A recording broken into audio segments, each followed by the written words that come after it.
नमस्कार दोस्तों, स्वागत है आप लोगों के हिंदी बिहार में। दोस्तों 3-4 दिन से वीडियो नहीं आ रहा था, बट आज से कंटिन्यू वीडियो हम लोग करने वाले हैं। वीडियो नहीं आ रहा था उसके लिए सॉरी। आज फिर हम लोग कंटिन्यू कर रहे हैं, ठीक है। आज से हम देख रहे हैं क्लास 12th का ज्योग्राफी का क्वेश्चन 2021 में जो क्वेश्चन पूछा हुआ था उस क्वेश्चन के पार्ट 2 को हम करने वाले हैं, ठीक है। तो चलिए स्टार्ट करते हैं पार्ट 2 को हम लोग यहाँ पे। फर्स्ट क्वेश्चन देखते हैं क्या। फर्स्ट क्वेश्चन, संभववाद की अवधारणा में किस घटक को महत्वपूर्ण माना गया है। फर्स्ट क्वेश्चन है, संभववाद की अवधारणा में किस घटक को महत्वपूर्ण माना गया है। इसका राइट आंसर कितना हो जाएगा। इसका राइट आंसर देखो 36 का 2 हो जाएगा, मानवीय घटक हो जाएगा।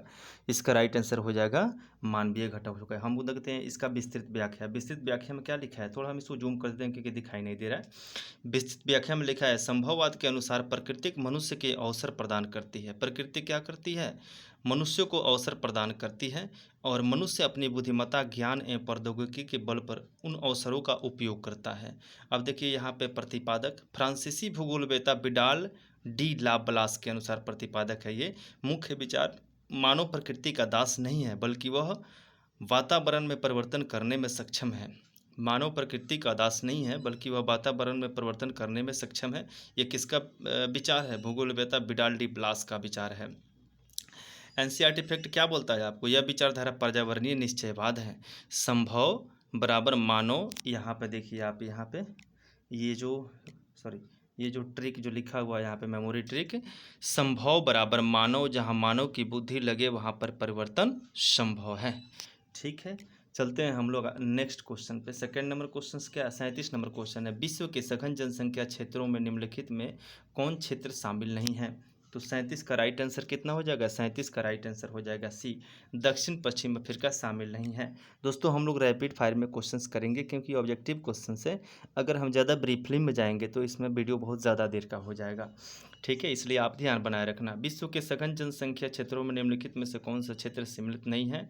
तो दक्षिण पश्चिम अफ्रीका सम्मिलित नहीं है। अब देखते हैं इसकी विस्तृत व्याख्या।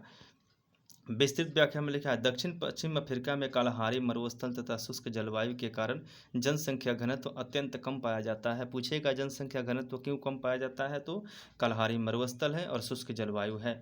सघन जनसंख्या वाले 4 क्षेत्र दक्षिण पूर्व एशिया, पश्चिमी यूरोप, पूर्वी एशिया तथा उत्तर पूर्वी उत्तरी अमेरिका है। कारण अनुकूल जलवायु मैदान है, भूभाग कृषि योग्य भूमि एवं औद्योगिक विकास हो गया। अफ्रीका का दक्षिण पश्चिम भाग मरुस्थलीय है। कैसा है, दक्षिण पश्चिम भाग मरुस्थलीय है, इसलिए यहाँ आबादी विरल है। हम लोग देखते हैं 38 नंबर क्वेश्चन, 38 नंबर क्वेश्चन, निम्नलिखित में कौन एक जन स्थानांतरण का आकर्षक कारक नहीं है। कह रहा है कि जन स्थानांतरण का आकर्षक कारक नहीं है। तो 38 का राइट आंसर कितना हो जाएगा, 38 का राइट आंसर हो जाएगा सी, ये जो रहन सहन की निम्न दशाएं जन स्थानांतरण का आकर्षक नहीं है। अब हम लोग देखते हैं विस्तृत व्याख्या इसका, 1 मिनट थोड़ा रुकना, चलिए। विस्तृत व्याख्या में हम लोग देखते हैं, प्रवास के 2 प्रमुख कारक होते हैं, आकर्षक जो आकर्षित करता है, प्रतिकर्षक जो स्थान छोड़ने पर मजबूर करता है। आकर्षक क्या करता है, आकर्षित करता है, अपनी ओर बुलाता है, और प्रतिकर्ष क्या करता है, स्थान छोड़ने पर मजबूर कर देता है। आकर्षक कारक अच्छी शिक्षा एवं स्वास्थ्य के कारण आकर्षक होता है, शांति सुरक्षा एवं रोजगार के कारण आकर्षक होता है।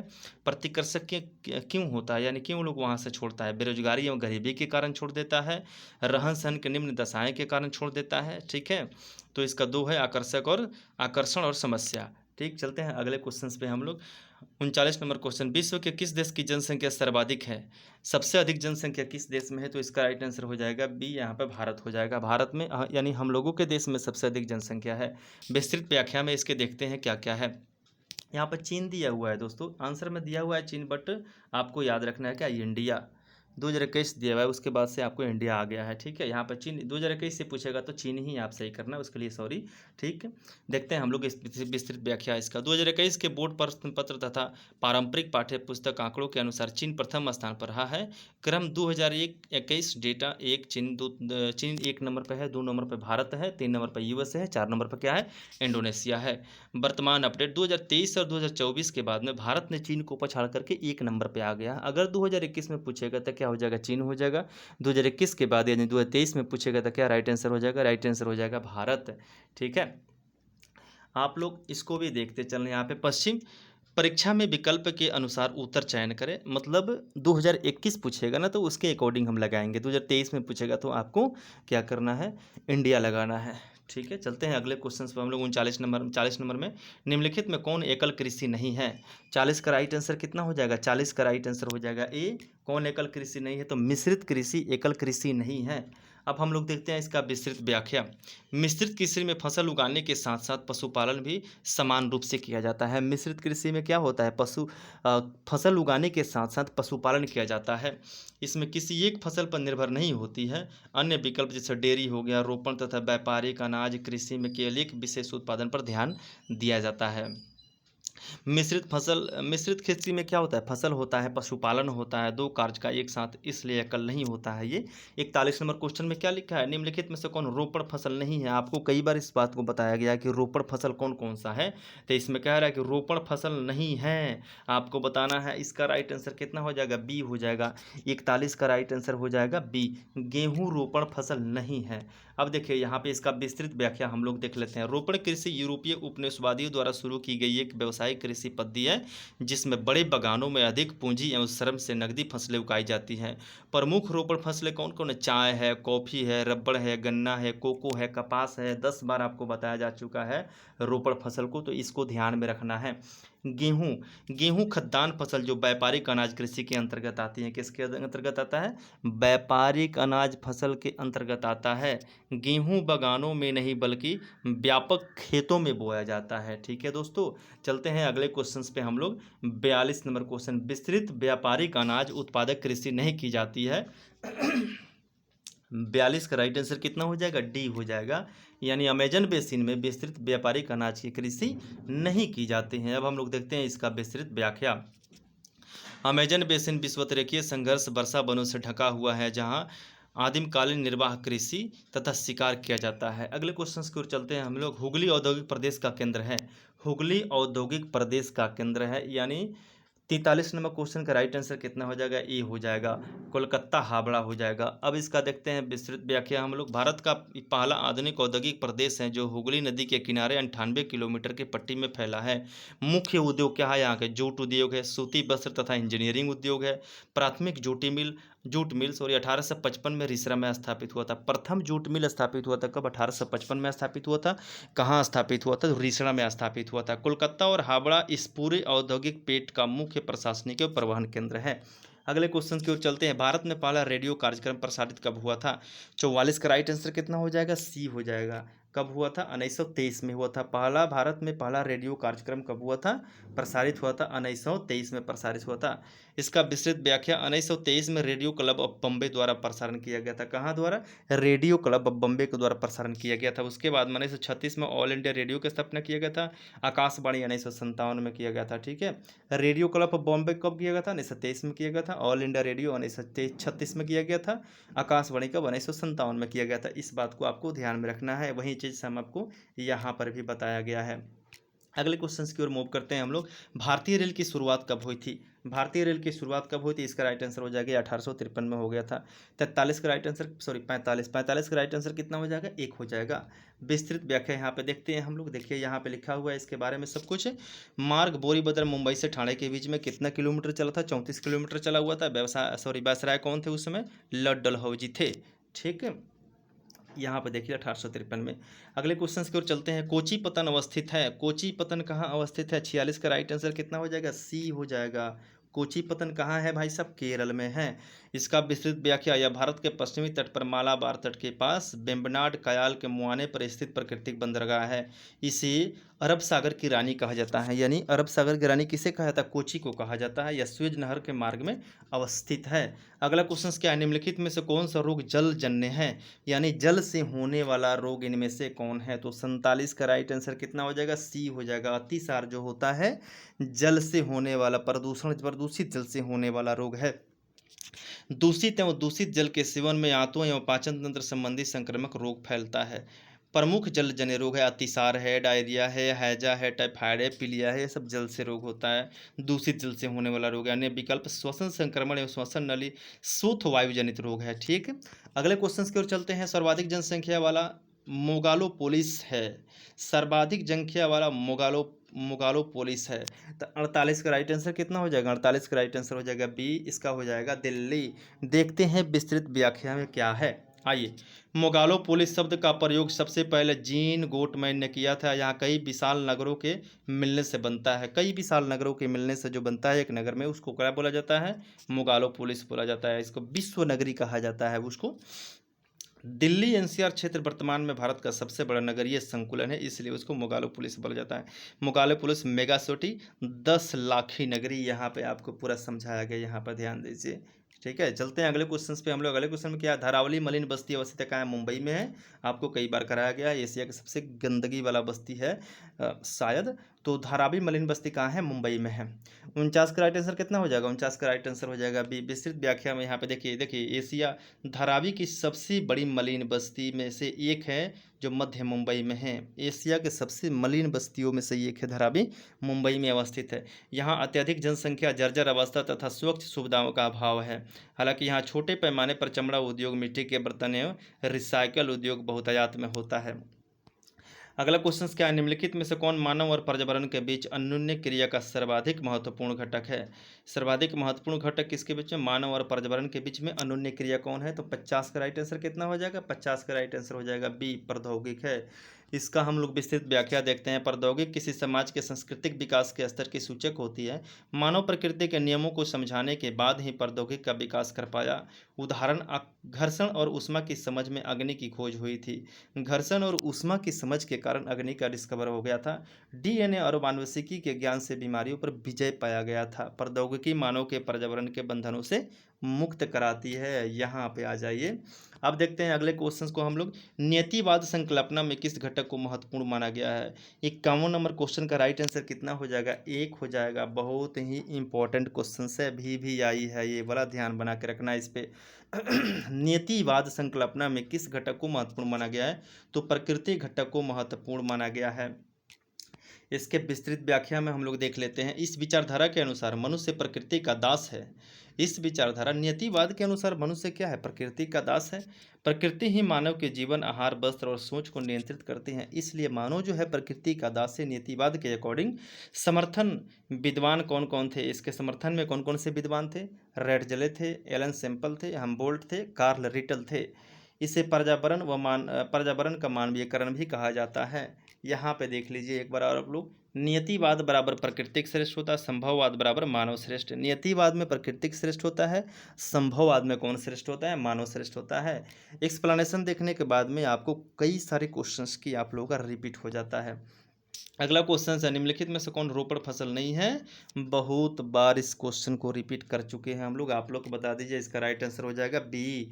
रोपड़ फसल नहीं है कौन? गेहूं है। रोपड़ फसल कौन कौन सा है? आप लोगों को कमेंट बॉक्स में बताना है। यहाँ पे सब आपको ये वाला सब आपको बताया गया हुआ है। ठीक है, इसलिए चलते हैं अगले क्वेश्चन पे हम लोग। निम्नलिखित में से कौन प्राथमिक क्रियाकलाप है? प्राथमिक क्रियाकलाप कौन इसमें हो जाएगा? खेती। तो इसका 53 का राइट आंसर कितना हो जाएगा? ए हो जाएगा। प्राथमिक क्रियाकलाप कौन सा है? खेती है। इसके विस्तृत व्याख्या में प्राथमिक सीधे प्राकृतिक से संसाधनों का निष्करण, खेती या खेत खनन, मत्स्य। द्वितीय क्या है? विनिर्माण उद्योग है। द्वितीय में आता है विनिर्माण उद्योग। प्राथमिक में क्या होता है? जो डायरेक्ट हमको नेचुरल चीज़ मिल जाता है, जैसे सीधे प्रकृति से मिलता है, प्राथमिक हो गया। द्वितीय क्या होता है? उसका उद्योग, जो उद्योग से जो प्राप्त होता है, द्वितीय हो गया। और तृतीय जो क्या होता है, वह सेवा क्षेत्र में चला जाता है, वो होता है तृतीय। व्यापार, परिवहन, संचार हो गया। अगले क्वेश्चन में क्या है? स्वेज नहर जोड़ती है इसको। स्वेज नहर किसको जोड़ती है? तो इसका राइट आंसर कितना हो जाएगा? राइट आंसर हो जाएगा डी। लाल सागर को भूमध्य सागर से जोड़ती है। 54 का राइट आंसर हो जाएगा डी हो जाएगा। इसका विस्तृत व्याख्या देखते हैं। निर्माण कब हुआ था? 1869 में हुआ था। स्वेज जल डमरू को काटकर बनाई गई एक मानव निर्मित पूछेगा स्वेज कैसा है, मानव निर्मित है या प्राकृतिक है? तो स्वेज जो है मानव निर्मित है। जल डमरू मध्य को काटकर बनाया गया था। कब बना गया था? 1869 में यातायात के लिए खोला गया था।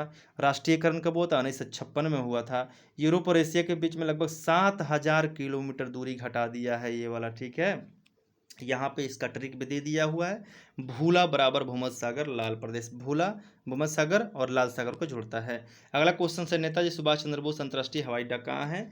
55 का राइट आंसर कितना हो जाएगा? 2, यानी बी हो जाएगा। पश्चिम बंगाल में है। नेताजी सुभाष चंद्र अंतर्राष्ट्रीय हवाई अड्डा है पश्चिम बंगाल में है। यहाँ पे दे दिया है आपको हवाई अड्डा और उसके जगह का नाम। इंदिरा गांधी कहाँ है? नई दिल्ली में। देखिए, इंदिरा गांधी नई दिल्ली में है। छत्रपति शिवाजी मुंबई में है। नेताजी सुभाष चंद्र बोस कोलकाता में है।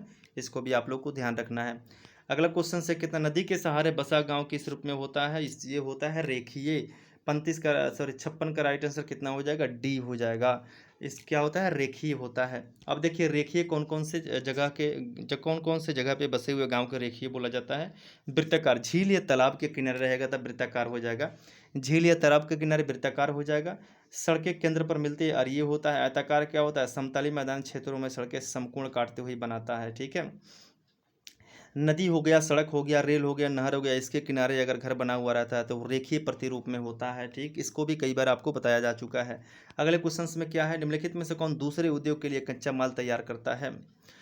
57 का राइट आंसर हो जाएगा। 57 का कितना रहा, ए हो जाएगा। दूसरों के लिए कच्चा माल कौन तैयार करता है, दूसरे उद्योगों के लिए कच्चा माल तैयार करता है आधारभूत उद्योग। आधारभूत उद्योग दूसरे उद्योग के लिए कच्चा माल तैयार करता है। विस्तृत व्याख्या में वे उद्योग जिनके उत्पाद अन्य उद्योगों के लिए कच्चे माल या मशीनीकरण का काम करता है आधारभूत उद्योग कहलाता है। सर्वश्रेष्ठ उदाहरण कौन है, लौह इस्पात उद्योग है। लौह इस्पात से मशीन बनती है जिनका उपयोग कपड़ा, कार या बर्तन उद्योग में होता है। अगला क्वेश्चन है, निम्नलिखित में से कौन तृतीय क्रियाकलाप है। तृतीय क्रियाकलाप का कौन है, आपको कई बार बताया जा चुका है, व्यापार है। तृतीय क्रियाकलाप है। 58 का राइट आंसर कितना हो जाएगा, 58 का राइट आंसर हो जाएगा बी। सेवा क्षेत्र को तृतीय क्रियाकलाप बोला जाता है, इसका आंसर हो जाएगा बी, व्यापार। विस्तृत व्याख्या में यहाँ आपको दिया गया है उदाहरण, व्यापार, परिवहन, संचार, बैंकिंग, शिक्षण एवं व्यवस्था, ये सब तृतीय के अंतर्गत आता है। तृतीय क्रियाएं भौतिक वस्तुएं उत्पादन के बजाय सेवाएं प्रदान करने से संबंधित होता है। वस्तु उत्पादन नहीं किया जाता है, इसमें सेवा दिया जाता है। व्यापार में वस्तुओं का क्रय विक्रय होता है जो कि एक सेवा है।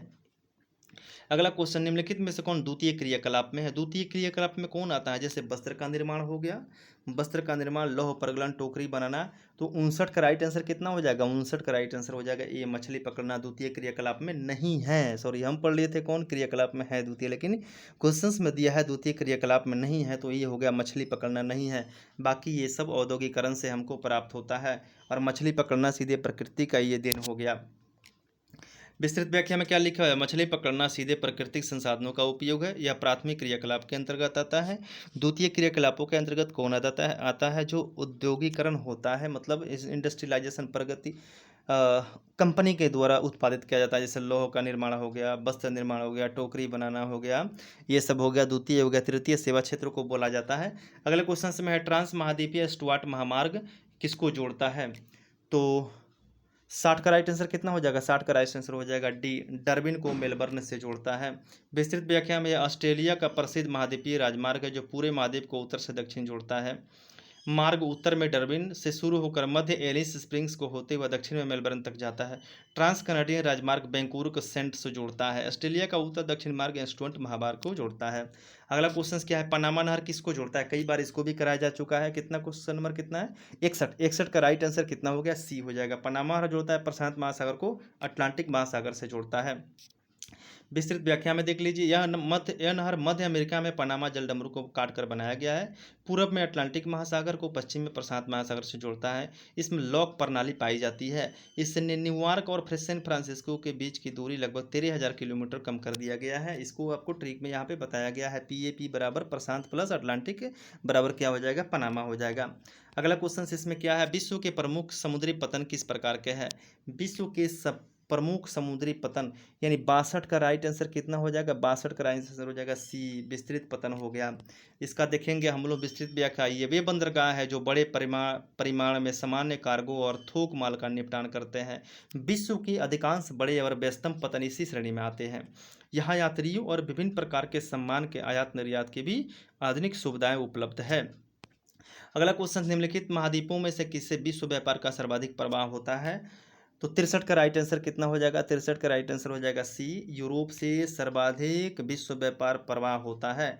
विस्तृत व्याख्या, यूरोप, ये तो ऊपर देखा, कारण क्या है, अत्यधिक औद्योगिकरण, उच्च क्रय शक्ति, विकसित परिवहन तथा यूरोप संघ का अंतर क्षेत्रीय व्यापार के कारण होता है।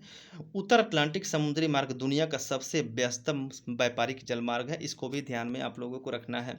नुआ मुंडी लौह अयस्क क्षेत्र स्थित है। नुआ मुंडी कहाँ है, 64 का राइट आंसर कितना हो जाएगा, बी हो जाएगा।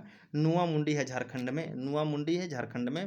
नुआ मुंडी तथा गोवा झारखंड के पश्चिम सिंहभूम जिले में स्थित लौह अयस्क खदानें हैं। यहाँ उच्च कोटि का हेमाटाइट निकाला जाता है। कौन सा लोहा होता है, हेमाटाइट होता है। यहाँ से लौह अयस्क टाटा स्टील जमशेदपुर को सप्लाई किया जाता है। यहाँ पे ट्रिक बना के आपको लिखा गया है, इसको भी देखिए। न्यूआ मोडी प्लस गोवा झारखंड के सिंहभूम जिले से प्राप्त होता है। अगला क्वेश्चन से, भारत में हरित क्रांति की शुरुआत कब हुआ था? 1960 के दशक में हुआ था। पूछ देगा कब हुआ था, ईयर में 1966-67 में हुआ था। यहाँ पर देख लीजिए 1966-67 दशक हो जाएगा 1960। विश्व में कहेगा नॉर्मल बोरलॉग कहेगा, भारत में कहेगा MS स्वामिनाथन हो जाएंगे। मुख्य तकनीकी उच्च पैदावार वाला कौन सा फसल होता है? गेहूँ और चावल था। यहाँ पे देखिए 1960 स्वामीनाथन HYB ये दिया हो गया। कोलकाता पतन स्थित है कहाँ? कोलकाता पतन है, आपको बताना है 66 का राइट आंसर हो जाएगा D। कोलकाता पतन कहाँ है? पश्चिम बंगाल में है।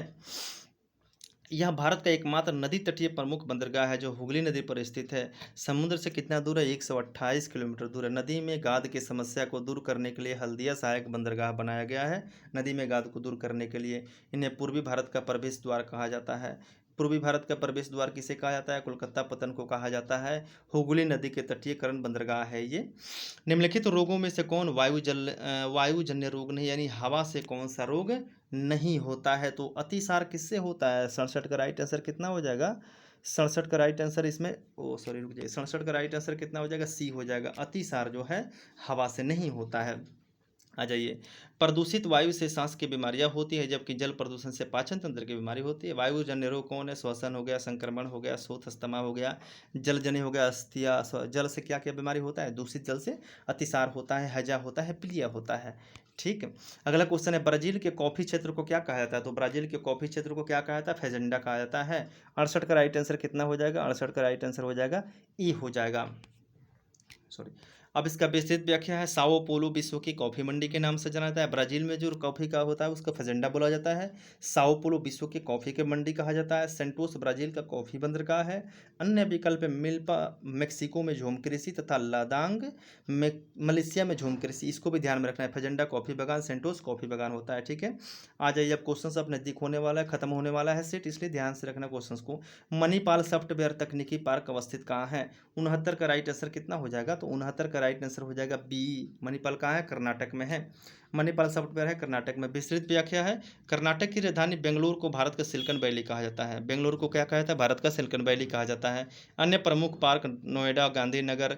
नोएडा यूपी में है, गांधीनगर गुजरात में है, तिरुवनंतपुरम कहाँ है? केरल में है। अगला क्वेश्चन क्या हो? 70 नंबर क्वेश्चन है। इस सेट का लास्ट क्वेश्चन बचा हुआ है, इसको ध्यान से देख लीजिए। निम्नलिखित में सर्वाधिक प्रदूषित नदी कौन है? तो सर्वाधिक प्रदूषित नदी ऑप्शन के हिसाब से कौन हो जाएगा? 70 का राइट आंसर हो जाएगा D। सर्वाधिक प्रदूषित नदी है D। ठीक है, मिलते हैं हम लोग अगले सेट में, तब तक के लिए इसका विस्तृत व्याख्या करके हम लोग वाय करने वाले हैं। ठीक है, मुख्य कारण दिल्ली मथुरा तथा आगरा के औद्योगिक अपशिष्ट, घरेलू सीवर का पानी एवं अनुपचारित कचरा गिराया जाना। इसके कारण क्या होता है? ज़्यादा पानी गंदा हो गया है जमुना नदी का। साबरमती अहमदाबाद में है, गंगा कानपुर के पास से अत्यधिक प्रदूषित नदियां हैं। दिल्ली से इटावा जमुना नदी के सर्वाधिक प्रदूषित खंड है। याद रखना, सबसे प्रदूषित नदी कौन है? जमुना है। क्यों हो गया है प्रदूषित? दिल्ली, मथुरा, आगरा के ये सब का अपशिष्ट कचरा गिराने के कारण जमुना नदी ज़्यादा गंदक हो गया है। ठीक है, चलिए मिलते हैं हम लोग 2020 के क्वेश्चंस में, तब तक के लिए टेक केयर।